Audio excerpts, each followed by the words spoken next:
Ani maalan godhee waaqaa kanaafi Ani maalan godhee waaqaa kanaafi Warqi meetiin qabu hin fedhu innise Ani maalan godhee waaqaa kanaafi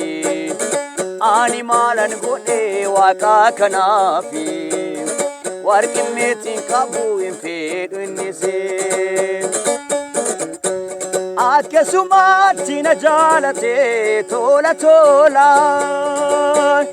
Akkasumatti na jaalate tola tola Akkasumatti na jaalate tola tola Akkasumatti na jaalate tola tola Ani maalan godhee waaqaa kanaafi Ani maalan godhee waaqaa kanaafi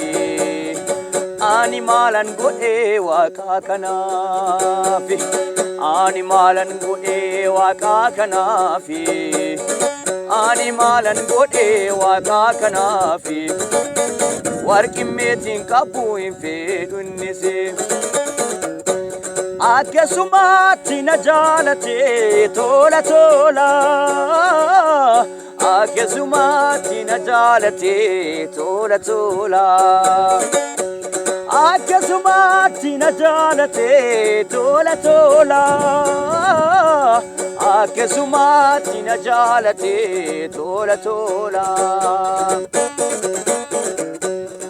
Tolleef gaarummaan kee nama aarse laakkanaan na nyaanne amaani Golli faaraadhaan kosii faarsanaa jiraachiste taamanaani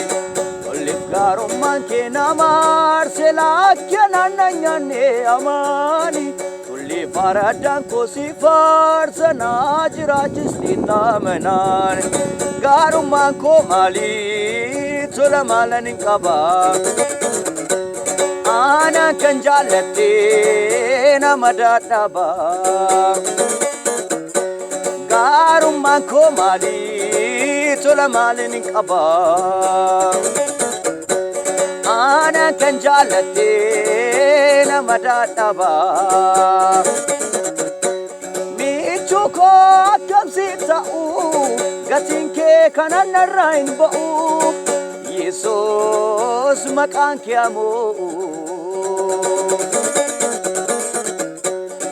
Tolleef gaarummaan kee nama aarse laakkanaan na nyaanne amaani Golli faaraadhaan kosii faarsanaa jiraachiste taamenaan Gaarummaan koo maalii tola maalan hin qabaa